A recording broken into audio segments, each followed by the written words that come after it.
Hola a todos, en el video se podrá observar la resolución de un ejercicio relacionado con el teorema Stokes.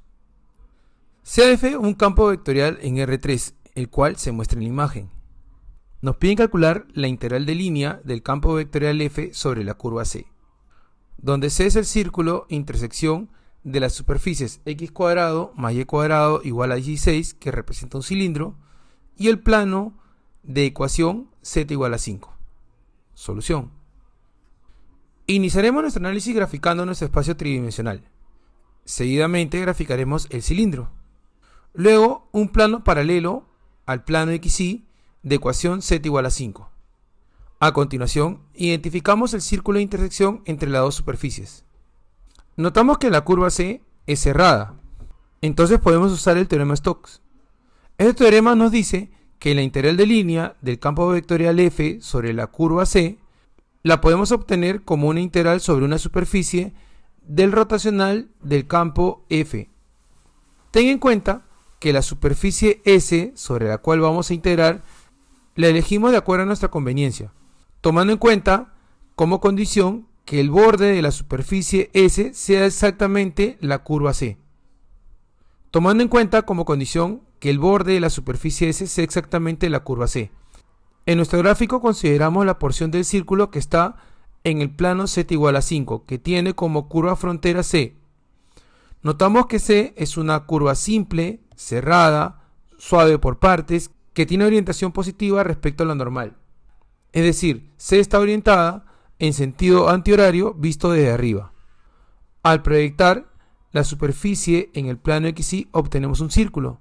Entonces, nuestra integral de superficie la podemos obtener como una integral doble sobre la región D, donde D en nuestro problema será el área del círculo en el plano XY, del rotacional del campo F por la gradiente de F entre el valor absoluto de la tercera componente de la gradiente. Ten en cuenta que el gradiente lo obtenemos de la superficie, que en nuestro caso está representado por el plano. A continuación determinaremos el rotacional del campo F. Recuerda que el rotacional de F es igual al determinante de la matriz que se genera colocando en la primera fila los vectores canónicos I, J y K. En la segunda fila se colocan las derivadas parciales respecto a cada una de las variables. Y en la tercera fila colocamos las componentes del campo vectorial. Para calcular la determinante de la matriz nos apoyaremos en la regla de Sarrus. Para ello iniciaremos añadiendo las dos primeras filas en la parte inferior de la matriz. Seguidamente multiplicamos los elementos de la diagonal principal, de donde obtenemos la derivada parcial de e a la x por y respecto a dy por y. Al derivar parcialmente respecto a y, obtenemos x por e a la x por y por y. A continuación multiplicamos los elementos que se encuentran en la primera diagonal paralela a la diagonal principal, de donde obtenemos la derivada parcial de 2xz respecto a x por k. De esta derivada parcial se obtiene 2z por k. Luego multiplicamos los elementos que se encuentran en la segunda diagonal paralela a la diagonal principal, de donde obtenemos la derivada parcial de y por z respecto a z por j. De esta derivada parcial se obtiene y por j. Seguidamente multiplicamos los elementos de la diagonal secundaria, de donde obtenemos la derivada parcial de y por z respecto a y por k. De esta derivada se obtiene z por k.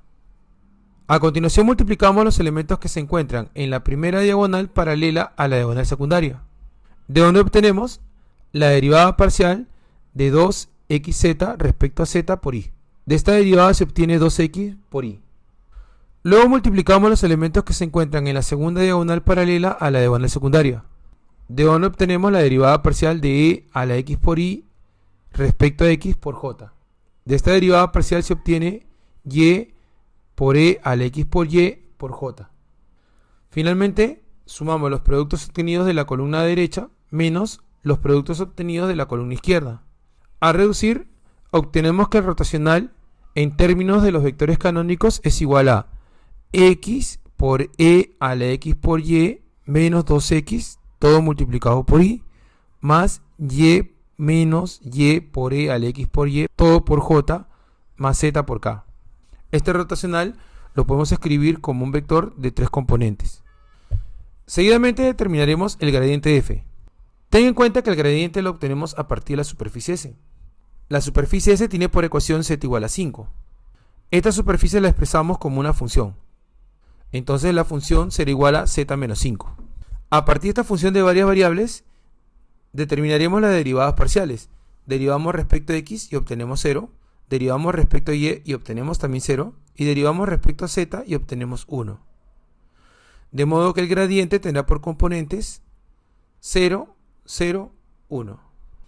A continuación reemplazaremos en la fórmula nuestro rotacional, el gradiente y la tercera componente del gradiente. El valor absoluto de 1 nos da 1. Al dividir el gradiente entre 1, ese gradiente no se verá alterado. Luego efectuamos el producto punto entre los dos vectores, de donde obtenemos que el integrante de nuestra integral doble es igual a z. Notamos que el valor de z de la ecuación del plano es igual a 5. Este 5 lo podemos extraer de la integral doble. Recuerda que el área de una región en el plano XY se obtiene por medio de una integral doble sobre la región D, cuyo integrante es el valor de 1. Entonces, nuestra integral doble representa el área de la región D, que para nuestro caso es un círculo. El área de este círculo podemos determinar mediante la fórmula pi por radio al cuadrado. Dado que el radio de la circunferencia es 4, el área será igual a 16pi multiplicado por 5, obtenemos 80pi.